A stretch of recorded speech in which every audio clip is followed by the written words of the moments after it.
संघर्ष सगळ्यांच्या आयुष्यात आहेत. सगळे आव्हानं पेलतच आयुष्य जगत असतात. आणि बाईचं म्हणायचं झालं तर बाई म्हटल्यावर संघर्ष आहेच ना. असं प्रत्येकाचं काहीतरी काम चालू असताना आम्ही सगळे त्याला सपोर्ट करतो. याचं काम चालू सगळ्यांनी सपोर्ट करा. पण ह्यातल्या भूमिकांनी आम्हाला प्रत्येकाला कसं वागायचं नाही हे शिकवलं. त्यांच्या कुठल्या तरी कृतीतून, त्यांच्या कुठल्या तरी बोलण्यातून, त्यांच्या कुठल्या तरी वाक्यातून तुम्हाला ना खूप मोठी गोष्ट समजून जाते की जी तुम्हाला आयुष्यभर उपयोगी पडू शकते.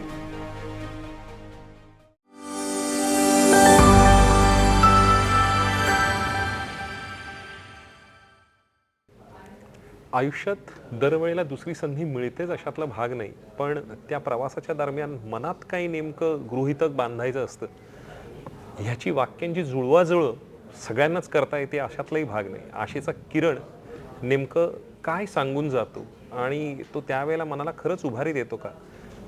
ब्रेथ ज्याप्रमाणे म्हणतो की सारं काही अंधारून येतं, तेव्हा नेमकं काय असतं तर अंधाराची गाणी असतात असं म्हटलं जातं. तर मला असं वाटतं की अंधाराच्या गाण्यांच्या पलीकडे पल्ल्याडून उजाडणारं काहीतरी असतं. तर ते नेमकं काय आहे ह्या तिघांकडून जाणून घेऊया असं मला वाटतं. कारण आता थांबायचं नाही हे म्हणत असताना वणवा पेटू दे असंही म्हणताय तुम्ही, तर नेमकं ते काय आहे सांगावं असं शिवराज मला वाटतं. सो खूपच भारी बोलला सर ॲक्च्युली. आणि वणवा पेटू दे म्हणजे तो प्रत्येकाच्या आयुष्यातला हे आहे. म्हणजे सगळ्यांना वाटत असतं की एक संधी मिळावी आणि आपण काहीतरी करून टाकावं. पण ते असंच असतं की बऱ्याचदा ना संधी असतेच, पण आपल्याला कळत नसतं की ती संधी आहे.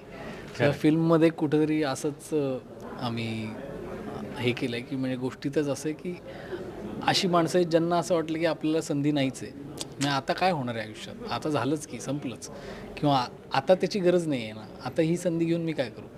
तर ती नसलेली संधी म्हणजे दडून असलेली संधी त्यांना दाखवणं की अरे ही संधी आहे, ही घ्या. सो अशी माणसं पण तुम्हाला लागतात सोबत की जी तुम्हाला वेळोवेळी तुमची संधी काय आहे हे जाणवून देणारी, दाखवून देणारी माणसं असतात.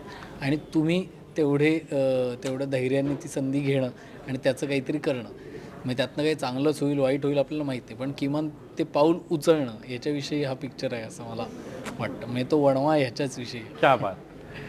किरण, ह्या सगळ्यामधला म्हणजे त्या नावातलं असणारं एक टेक्निकली अप्सरा पासून ते त्यातला असणारा एक कॉन्ट्रास्ट आहे जगण्यातला. आणि जगणं इतकं सहज सोपं आणि साधं कधीच नसतं. प्रत्येकाला एक आव्हान घेऊन येतं आणि प्रत्येकाची आव्हानं वेगळी असतात.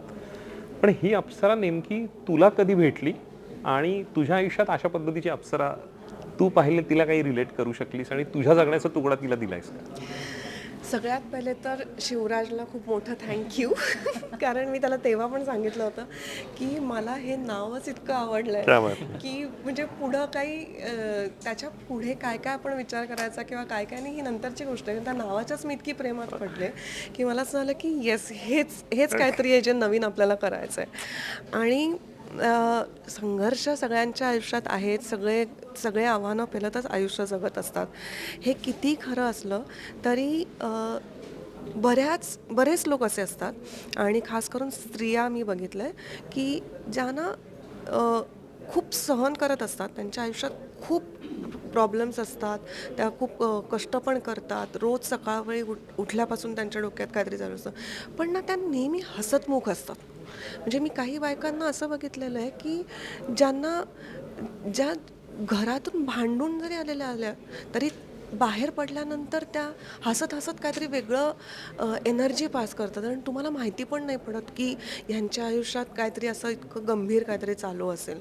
मग तो एखादा आजार असू शकतो, घरातली भांडणं असू शकतात, आर्थिक समस्या असू शकतात, बरीच कारणं असतात.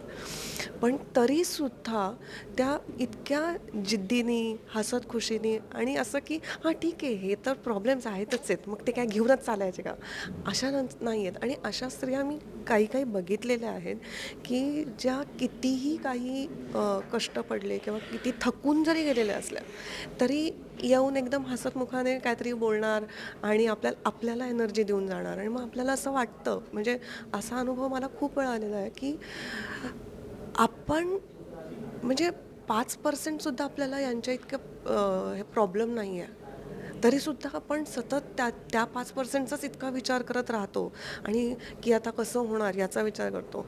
त्यापेक्षा ओके ते आहे, आता याचं सोल्युशन शोधून काढूयात, हे महत्त्वाचं आहे.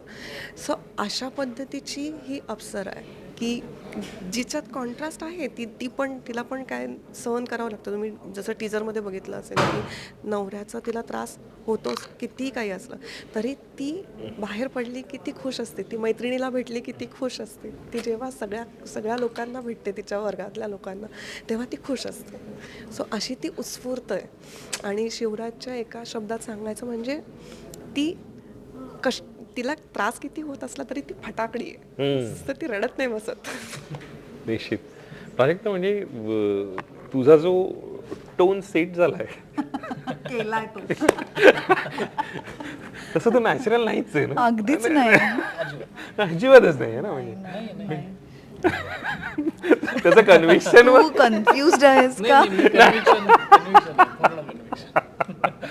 म्हणजे इतकं साधं, इतकं सालस, म्हणजे कसं काय हे जमतं वगैरे. म्हणजे जी हो अगदी मार्दव म्हणजे किती असावं, मृदू. मऊ मेणाहूनही. वा, विष्णुदास कोण आहे हे शोधायला पाहिजे त्यातले. म्हणून मी पुढचं बोलले नाही. पण ह्या सगळ्यामधलं म्हणजे ज्या पद्धतीची ही जयश्री आहे, तिचा असणारा एक रुतबा आहे टेक्निकली बघायला गेलं तर. आणि नुसतंच तो दाहकता नाहीये, त्याला एक मागे व्यवच्छेदक लक्षणाची एक जाण आहे. आणि ती गोष्ट आहे की तिच्या आयुष्यातल्या दुःखाला पचवून ती त्या पद्धतीने तोंड देताना ती निर्ढवलेली नाही म्हणता येणार, पण तरीही परिस्थितीचे घणाचे घाव तिच्यावर सहन केलेले आहे ह्याची जाणीव आहे बोलण्यामधलं. तर ते सगळं वयापेक्षाही मोठं व्यक्तिरेखा साकारणं आणि त्यामधले न्यूअन्सेस तू कशा अर्थाने टिपलेस हे मला जाणून घ्यायला आवडेल. पहिली गोष्ट एक तर लिखाणातच हे सगळं खूप दणकटपणे आलेलं वा, होतं. हा शब्द फार महत्त्वाचा आहे. हो, खरंच दणकटपणे आलेलं होतं. आमचे लेखकच मला असं वाटतं दणकट आहेत लिखाणाच्या बाबतीत. म्हणजे हा जरी असा एक छान गोड मृदू मऊ मुलगा दिसत असला तरी तो खूप ठाम आहे. आणि त्याच्यासोबत काम करताना त्याचा ठामपणा तुम्हाला वेगळ्या अर्थाने कळून येतो. म्हणजे दरवेळेला ठाम असण्यासाठी आक्रमक असणं गरजेचं नसतं, नाही का? म्हणजे नळातूनही पाणी येतं आणि धबधब्यातूनही येतं. खरंय. तो येण्याचा प्रवाह बदलतो फक्त, पण पाणीच असतं. आणि तो मला पावसासारखा वाटतो. मला तो दवासारखं वाटतो. Oh my God. मला असं वाटतं की शिवराज, ओमकार, अरविंद जगताप ह्या लेखकांनी हा विषय फार समर्थपणे मांडला होता. आणि बाईचं म्हणायचं झालं तर बाई म्हटल्यावर संघर्ष आहेच ना. मग तो ती कुठल्याही स्तरातली असू देत. आणि जसजसं आपण उतरंडीला जातो तो संघर्ष अधिक गडद होत जातो. तर असा उतरणपेक्षा मी म्हणेन की क्रिसेंडो आहे. हा, तर असा हा गडद संघर्ष आहे. आणि ही जयश्री अशी एका दिवसात खमकी नाही झालेली आहे. तो असा छान प्रवास आहे तिचा. म्हणजे कुरकुर, मग ते स्वीकारणं काय म्हणतात, जाणवून घेणं, ठसवून घेणं, आणि त्याचा नंतर तिची एक काहीतरी भूमिका तयार होणं की आता आपल्याला काय हवंय.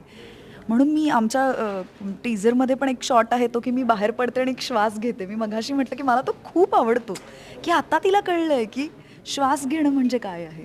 आणि त्या कॅरेक्टरला काही वेगळे कंगोरे दाखवलेत की तिला त्या श्वासाचं महत्त्व किती आहे, मोकळेपणाने घेता येणाऱ्या श्वासाचं, हे ते चित्रपटातून कळेल. तर अशी ही लिखाणातच खूप सशक्त भूमिका होती आणि त्याचा एक छान ग्राफ होता. मला फक्त तो मांडायचा होता. निश्चित. मला विचारायला आवडेल की उळागड्डी, अर्जुन आणि आत्ता तशा अर्थानं तुझं गाणं हिट असणं वगैरे ह्या सगळ्या ओघाने आलेल्या गोष्टी आहेत, पण महत्त्वाचा टप्पा आहे कशा अर्थानं. कारण एकांकिका करणाऱ्या प्रत्येक मुलासाठी आज तू आयकॉनिक फिगर असशील. कारण जर मी उळागड्डी करू शकतो तर मी एक पुढच्या 8 ते 10 वर्षात माझा सिनेमाही येऊ शकतो आणि मी दिग्दर्शक या भूमिकेत असू शकतो. तर ह्या सगळ्या ओव्हरऑल प्रवास आणि त्यातल्या टक्क्या टोणप्यांबद्दल तू बोलावंस.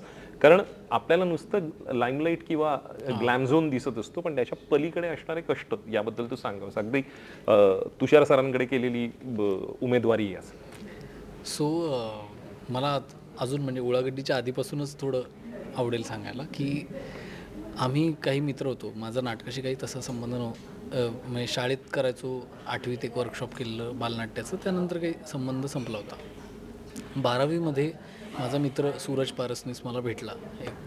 त्याचं नाटक जिंकलं होतं आणि मी ताशा वाजवतो प्रबोधिनी, तर ढोल ताशे घेऊन त्याच्या कॉलेजला एक मित्र होता म्हणून मी तिथे आपलं एक व्हॉलंटियर म्हणून वाजवायला गेलो होतो. आणि सूरज नाचत नाचत माझ्यासमोर आला आणि तो मला म्हणला की अरे तू काय करतो इथे. मी म्हणलं अरे तू काय करतो. तो म्हणला अरे माझंच नाटक जिंकलं आहे. तर ती म्हणजे 8वीत आम्ही सोबत वर्कशॉप केलं होतं, त्यानंतर डायरेक्ट 12वीमध्ये भेटत होतो. तो म्हणला 12वी झाल्यावर तुझा प्लॅन काय आहे. माझ्याकडे उत्तर नव्हतं. म्हटलं काही नाही आपलं चिल. तर तो म्हणला की नाटक करणार का मारून. म्हटलं काय करतो. तर खरंच 12वी झाल्या मला आठवतंय मी घरात बसलो होतो आमरस खात. त्यावेळेला मला त्याचा फोन आला. तेव्हा यशाचा गोडवा चाकणारा याची जाडी. नाही काळाचा पण अंदाज येतो ना, उन्हाळा चालू आहे, मस्त आंबे. तर सूरजचा मला खरंच फोन आला आणि तो म्हणला की संध्याकाळी काय करतोस. म्हणलं काय नाही बसलोय. ये म्हणला नाटकाची प्रॅक्टिस चालू होती आजपासून. सो मी गेलो आणि तिथपासनं माझं आयुष्यच बदललं असं म्हणायला हरकत नाही. कारण माझं तसं ठरलं होतं काय करायचं आहे काय नाही. आणि पण नाटक हे तोपर्यंत माझ्या रस्त्यातच आलं नव्हतं. आणि तिथे मला पहिल्यांदा ती एक ऊर्जा त्याच्याकडनं मिळाली. मग तिथेच विराजस भेटला. त्याच दिवशी विराजस पण तिथे आला होता मीटिंगला. सो आम्ही असे तिघं तिथे पहिल्यांदा भेटलो आणि माहीत नव्हतं की हे पुढे जाऊन असं फुटणार आहे सगळं. तर आम्ही 1-2 नाटकं केली, 2 नाटकं केली. त्याच्यानंतर आम्हाला असं की आता आपलं काहीतरी केलं पाहिजे. आता आपलं एवढं भारी जमलं आहे तर आपण काहीतरी, म्हणून आम्ही एक संस्था काढली थिएट्रॉन नावाची. सो या फिल्ममध्ये पण बरीचशी जी कास्टिंग्ज आहेत, म्हणजे बरीच छोट्या छोट्या रोल्समध्ये माणसं आहेत.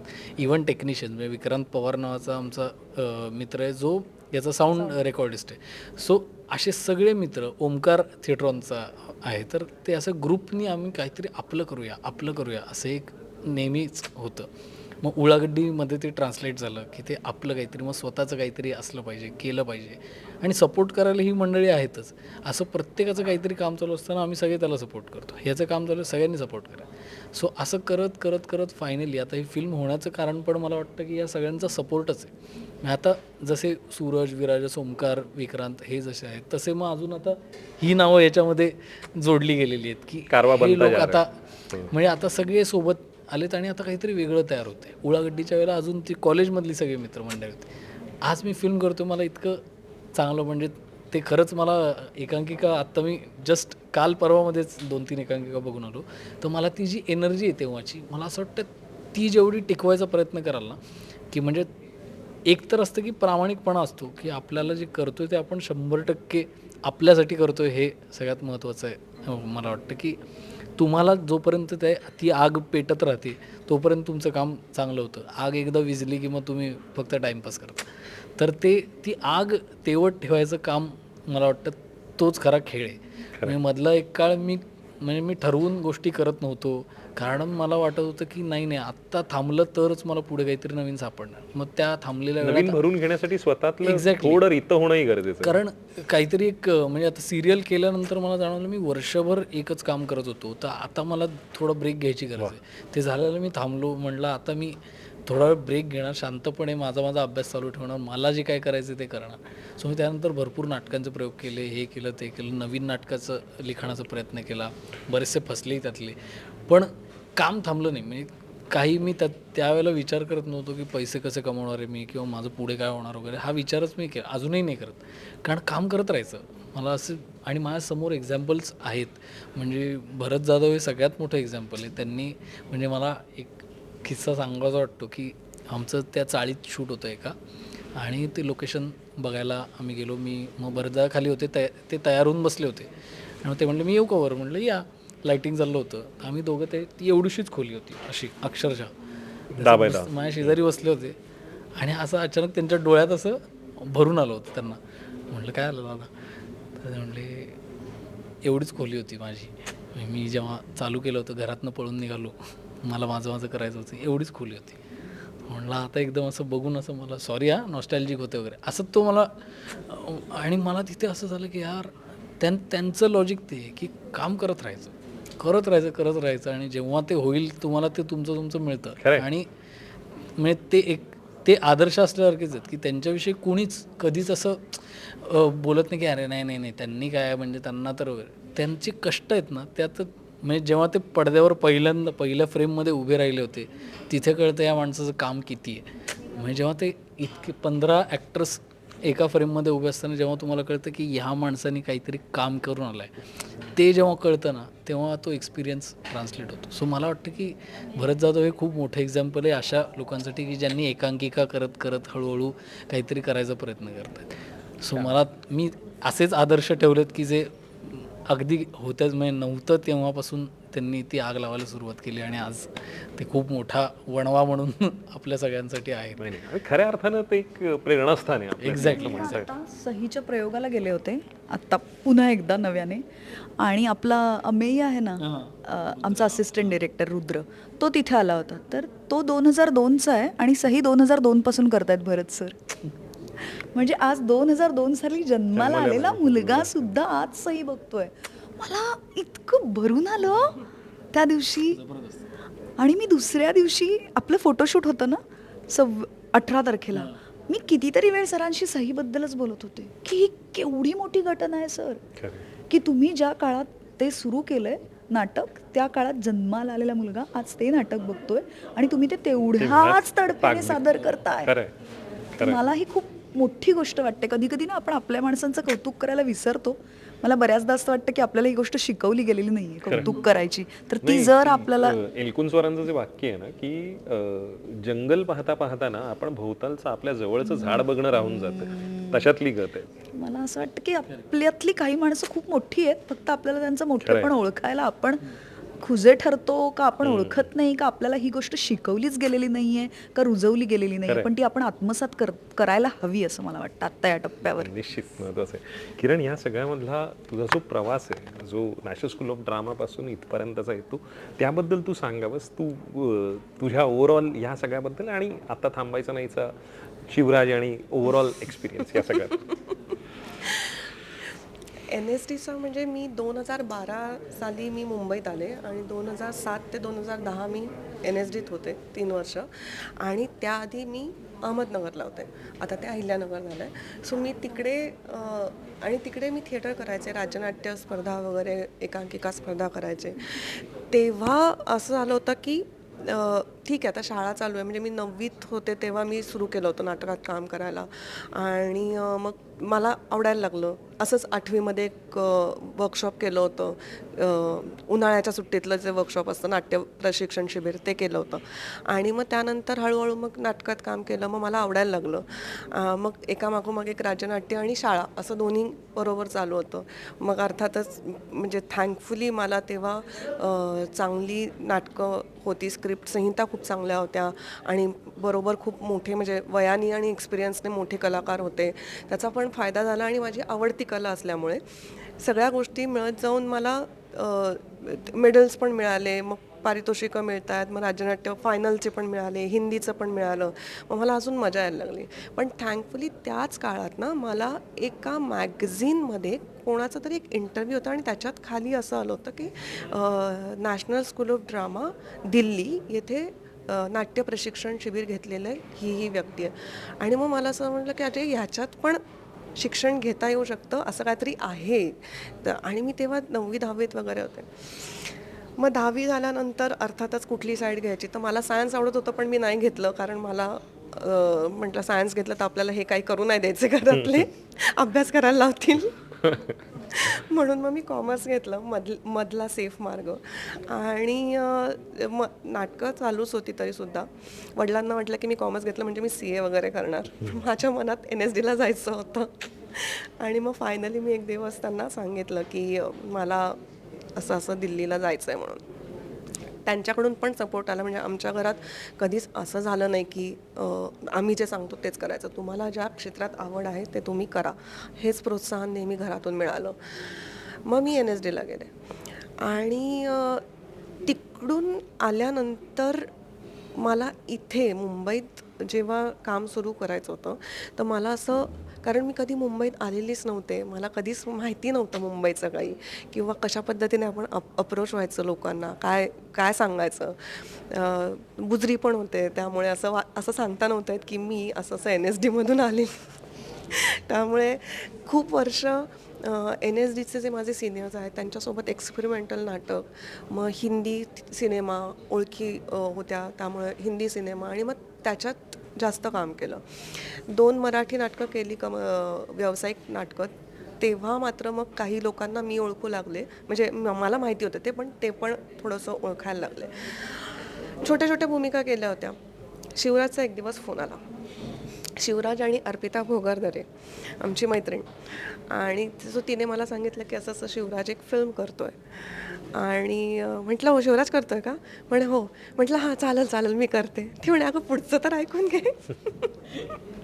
म्हटलं अगं वेडी आहेस का, आता शिवराज फिल्म करतोय म्हटल्यानंतर पुढचं काय ऐकायला पाहिजे. तरी मी आणि शिवराजने एकत्र काम कधीच केलेलं नव्हतं, पण तो खरंच अशी ओम बरोबर मी बोलत होते तेव्हा पण तो खरंच इतका सुस्वभावी आहे ना. आणि तो जे म्हणतो की नाही मला मित्र घेऊन पुढे सरकले, असं नाही आहे खरं तर. म्हणजे ते पण आहे, पण त्यांच्या ग्रुपमध्ये मी एक गोष्ट बघितली की सगळे एकमेकांना इतक्या मस्त पद्धतीने पुढे घेऊन जातात. आणि मला वाटतं ती एनर्जी खूप आहे, आणि त्याला हे खूप चांगलं माहिती आहे. म्हणजे हा तू समोर आहेस म्हणून नाही, पण त्याला खरंच हे खूप चांगलं माहिती आहे की कशा पद्धतीने ॲक्टरला हँडल केलं पाहिजे जेव्हा तुम्ही डिरेक्टर असता. आणि कारण तो स्वतः पण एक ॲक्टर आहे, पण तरीसुद्धा कुठेही आरडाओरडा नाही. आम्हाला प्रेशर यायचं, आम्हाला टेन्शन यायचं, आणि तो नेहमी हसत असायचा, होते सगळं व्यवस्थित होतं आहे. सो इतका तो चांगला डिरेक्टर आहे. आणि म्हणजे मी खरंच ग्रेटफुल आहे की तो अर्पिताचा तो फोन कॉल आला आणि मी जाऊन भेटले, आणि असं ते सुरू झालं. आणि ते आता थांबायचं नाही सारखा प्रवास सुरू झाला. इतका हा गोड प्रवास आहे खरं तर. म्हणजे NSD, आणि जसं ह्याने सांगितलं, शिवराजने सांगितलं की भरत सर आहेत, सिद्धार्थ सर आहेत, आशुतोष सर आहेत, सगळ्यांना खूप अनुभव आहे, खूप एक्सपिरियन्स आहे. भरत सरांकडून शिकण्यासारखी गोष्ट म्हणजे अशी ना, मी त्यांना नेहमी म्हणते की तुम्हाला 1-2 मिनटं जरी भेटलं ना, तरी एखादी तरी गोष्ट अशी शिकायला मिळते जी ते शिकवायची म्हणून नाही सांगत. त्यांच्या कुठल्या तरी कृतीतून, त्यांच्या कुठल्या तरी बोलण्यातून, त्यांच्या कुठल्या तरी वाक्यातून तुम्हाला ना खूप मोठी गोष्ट समजून जाते की जी तुम्हाला आयुष्यभर उपयोगी पडू शकते. फक्त तुम्हाला कान आणि डोळे उघडे ठेवायला पाहिजे, बस. म्हणजे इतकं त्या माणसाकडून शिकण्यासारखं आहे. ते नेहमी म्हणतात, किंवा सिद्धार्थ सर पण म्हणतात की आम्ही NSDचे नाही आहोत किंवा आम्हाला ट्रेनिंग नाही आहे. पण म्हटलं की तुम्हाला ते ट्रेनिंग त्याची गरजच नाही आहे, फक्त आम्हाला टर्मिनॉलॉजी माहिती आहे, तीच गोष्ट तुम्ही करता. याच्या इतकी अजून छान गोष्ट काय असू शकते. सो असा तो अशी ही सगळी जर्नी. आणि मला असं वाटतं ना कुठेतरी हे सर्कल कम्प्लीट होण्यासाठी या चित्रपटाची खूप मदत झाली आहे मला पर्सनली सुद्धा. So I am really thankful to Shivraj, to ZTV, Shri studios, Bhavesh sir. आणि कारण म्हणायचं म्हणून नाही, पण मला हा पर्सनली इतका अनुभव आला ना, म्हणजे हे मला सांगायला आवडेल की ह्या चित्रपटाचं शूटिंग जसं जसं चालू झालं आणि जसं जसं संपत आलं, आम्हाला कळलंही नाही कधी संपलं ते. म्हणजे काही वेळेस आपण विचारत असतो. तर मी इतकी खुश असायचे घरी गेल्यानंतर पण, इन जनरल पण, माझ्या फोटोजमध्ये सुद्धा ह्याच्यात. तर मला काही लोकांनी विचारलं की तू प्रेमात पडली आहेस का? मी म्हटलं म्हणजे कारण ती जी खुशी आहे ना ती आतूनच होती. सो खूप खूप गोष्टी फिल्म शिकवून त्यामुळे त्या स्क्रीनवरही त्या पद्धतीची ती एनर्जी दिसते किंवा खूप एनर्जी ती दिसते. कारण ते खरेपणा, सच्चेपणा दिसतं. निश्चित. प्राजक्ता, तू सांगावंस असं वाटतंय, कारण ओव्हरऑल ही प्रोसेस आणि त्या सगळ्यामधल्या न्यूअन्सेस किंवा अनेक डॉट्स कनेक्ट करणं किंवा काय, याबद्दल तू बोलावंस असं वाटतं या वर्कशॉप overall. बद्दल पण हे काय प्लीज एकदा वर्कशॉप बद्दल. ते तू सांग. माझं बोलून झालं की वर्कशॉप बद्दल आमचे सर सांगते. मी खरं तर मला गंमत वाटते. मला ना शिवराजकडून हा फोन आला हेच खूप महत्त्वाचं वाटतंय. महत्त्वाची गोष्ट मी सिनेमा केलाय हा नाहीये, महत्त्वाची गोष्ट त्याच्याकडून मला ह्या व्यक्तिरेखेसाठी फोन आला, हीच मला महत्त्वाची गोष्ट वाटते. की अशासाठी पण आपला विचार केला गेलाय. आणि मी त्याला म्हटलं पण होतं की कास्टिंग होईल नाही होईल ठीक आहे, पण मला कॉल आला आहे खूप फार भारी वाटतंय. मग काय ह्या पुढचं काय होतं ते काय ते उत्तर होऊ दे ना. हां ठीक आहे. तर हे जे म्हणतोयस तू बिंदू, हे एक तर लिखाणात जोडले गेले, कास्टिंगमध्ये जोडले गेले, टेक्निकल टीममध्ये जोडले गेले, निर्मात्याकडून जोडले गेले आणि सगळ्यात महत्त्वाचं दिग्दर्शकाकडून जोडले गेले. मला शिवराजचं कौतुक मी करूच शकते, कारण मी थोडीशी मोठी आहे त्याच्यापेक्षा आणि मी त्याच्या मोठ्या बहिणीचं काम पण केलेलं आहे.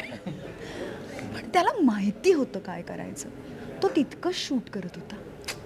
म्हणजे शूटिंग होतच आहे, चाललंच आहे, मग एडिटिंगला बघू, आता आर्टिस्ट आहेत तर घ्या ना हपसून.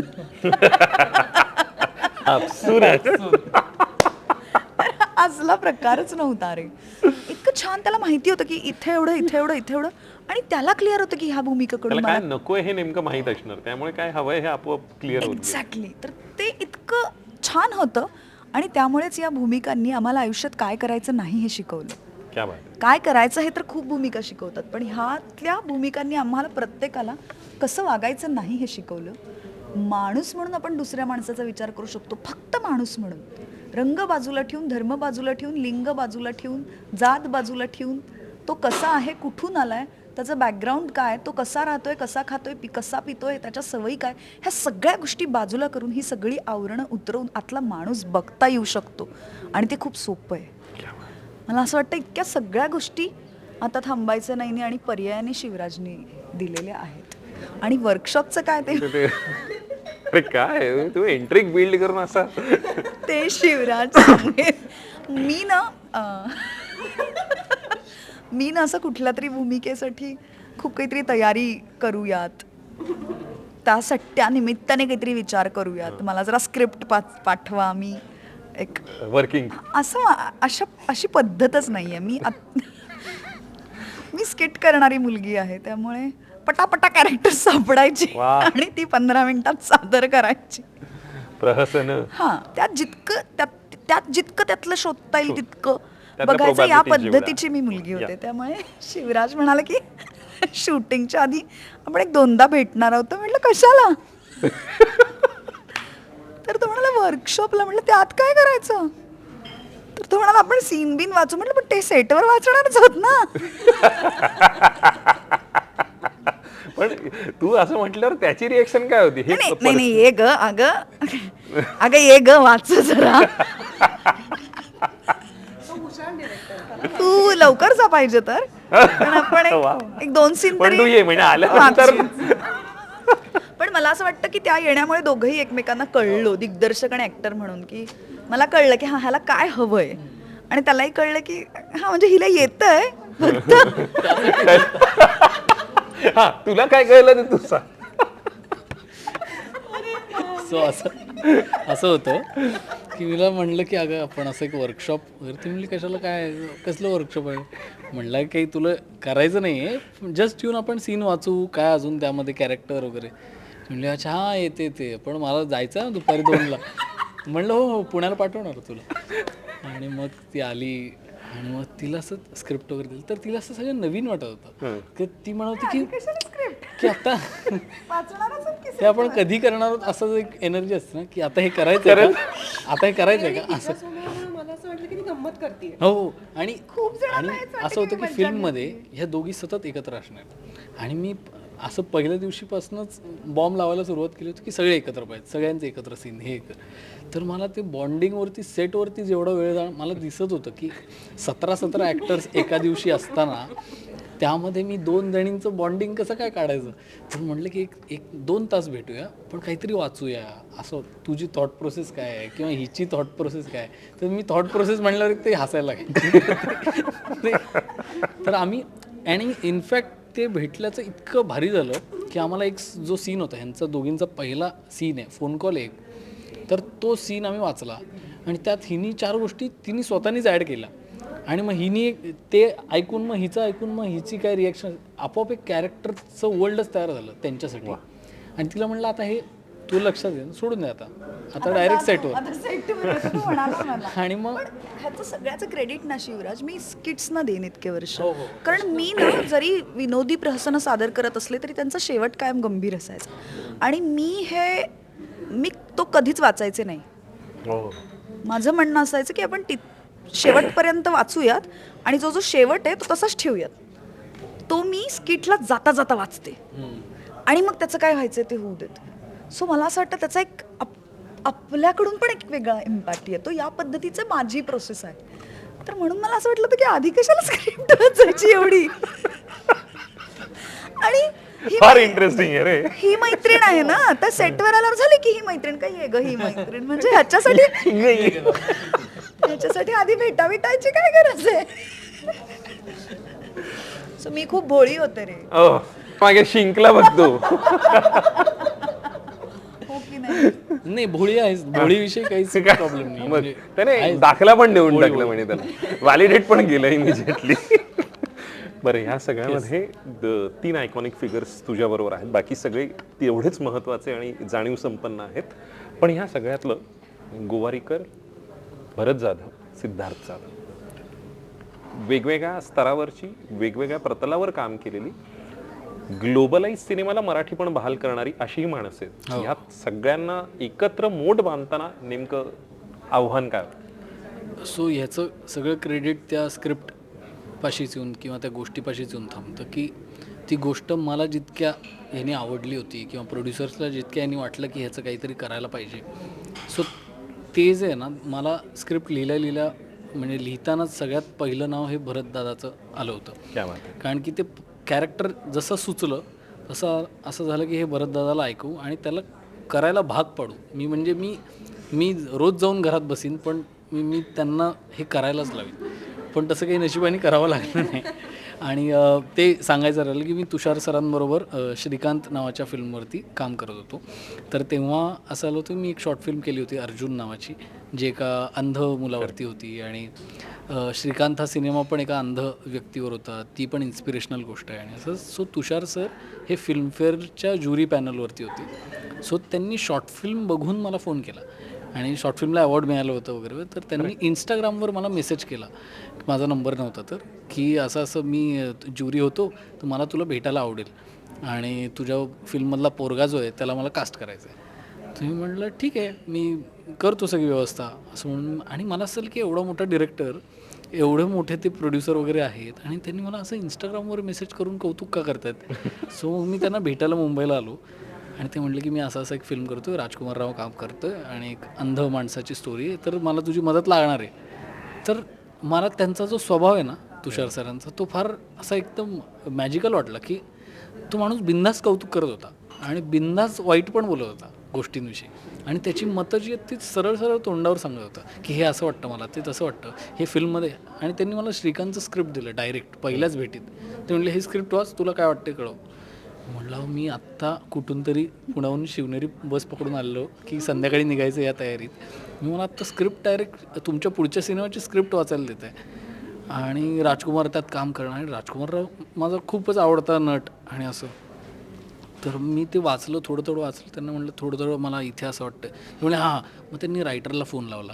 ते म्हणले हे सुन, ये लडका देख क्या बोल रहा है, असं म्हणून त्यांनी मला फोन दिला आणि ते म्हणले तुझे सजेशन सांग त्याला. मी म्हटलं अरे काय होतं आहे माझ्याबरोबर. मी म्हटलं अहो सर मी म्हटलं मला आवडेल याच्यावर काम करायला तुमच्याबरोबर. ते म्हटलं ठीक आहे तू आता जा, तुला जायचं असेल. आणि मी गेलो. मग सकाळी त्यांचा फोन आला, काय ठरलं की नाही तुझं. सो त्यांनी सोडलं नव्हतं, त्यांनी फॉलोअप ठेवलं की मला काय वाटलं आहे नक्की. सो ते मला ओढून घेऊन आले त्या फिल्मसाठी आणि ते घेऊन आले. आणि मग तिथे काम करता आमचं एक विशिष्ट बॉन्डिंग तयार झालं की मी ॲज DA त्यांच्याबरोबर काम करत होतो.